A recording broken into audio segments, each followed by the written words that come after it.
जैसा कि भारत के प्रत्यक्ष तौर पे मुख्य दो दुश्मन हैं। प्रत्यक्ष दुश्मन यानी कि ऐसे दुश्मन जिनके साथ भारत की सीधी दुश्मनी है, जैसे चीन और पाकिस्तान भारत के प्रत्यक्ष दुश्मन हुए। लेकिन तुर्की और अजरबैजान जैसे देश भी हैं जिनके साथ भारत की प्रत्यक्ष दुश्मनी तो नहीं है, लेकिन प्रत्यक्ष टकराव है। हालांकि भारत के यह सारे दुश्मन आज के तारीख में भारत का बहुत कुछ बिगाड़ नहीं सकते, क्योंकि भारत हर मोर्चे पर इन सबको अपना जवाब दे चुका है।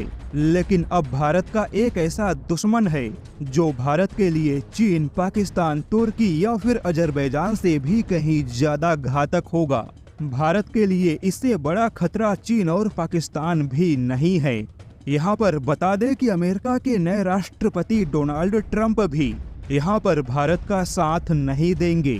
दरअसल एशियन डेवलपमेंट बैंक यानी कि एडीबी ने अपने एक रिपोर्ट में भारत को लेकर बड़ी चेतावनी दी है। यह चेतावनी भारत के अर्थव्यवस्था को लेकर है। रिपोर्ट के मुताबिक जलवायु परिवर्तन के चलते भारत की अर्थव्यवस्था पर बहुत ही बुरा असर पड़ेगा। रिपोर्ट का दावा है कि समुद्र के बढ़ते स्तर और काम करने के क्षमता के कमी के कारण 2070 के आसपास में भारत का सकल घरेलू उत्पाद यानी कि जीडीपी में लगभग 25% की गिरावट होगी। अगर इसे ऐसे समझा जाए तो गलत नहीं होगा कि चीन और पाकिस्तान से ज्यादा भारत के तरक्की को जलवायु परिवर्तन से खतरा है। यानी कि जलवायु परिवर्तन भारत के लिए चीन और पाकिस्तान से कहीं बड़ा दुश्मन साबित होगा। रिपोर्ट के मुताबिक जलवायु परिवर्तन भारत के तरक्की, भारत के विकास पर ब्रेक लगाने का काम करेगा, क्योंकि जलवायु परिवर्तन के वजह से समुद्र के किनारे बसे राज्य ज्यादा प्रभावित होंगे।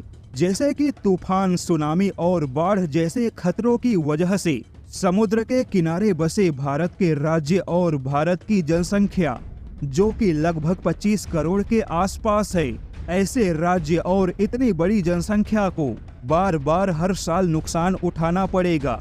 इस बात को ऐसे समझा जा सकता है कि भारत के समुद्र के किनारे बसे राज्य जो भी विकास करेंगे, जो भी फसल और खाद्य सामग्रियों का उत्पादन करेंगे, उस विकास और उस उत्पादन को जलवायु परिवर्तन के वजह से बार बार आने वाले सुनामी, तूफान या बाढ़ के कारण नुकसान उठाना होगा। यानी कि भारत के कई राज्य अगर 2 कदम आगे बढ़ने की कोशिश करेंगे तो प्रकृति कम से कम उन्हें 1 कदम पीछे ढकेल देगी। ऐसे में अगर भारत के किसी राज्य के विकास को नुकसान होगा तो इसका असर भारत के पूरे जीडीपी पर भी दिखाई देगा। यहाँ पर बता दें कि अमेरिका के राष्ट्रपति डोनाल्ड ट्रंप भी जलवायु परिवर्तन जैसे संकट को भारत जैसे विकासशील देशों को ही जिम्मेदार मानते हैं।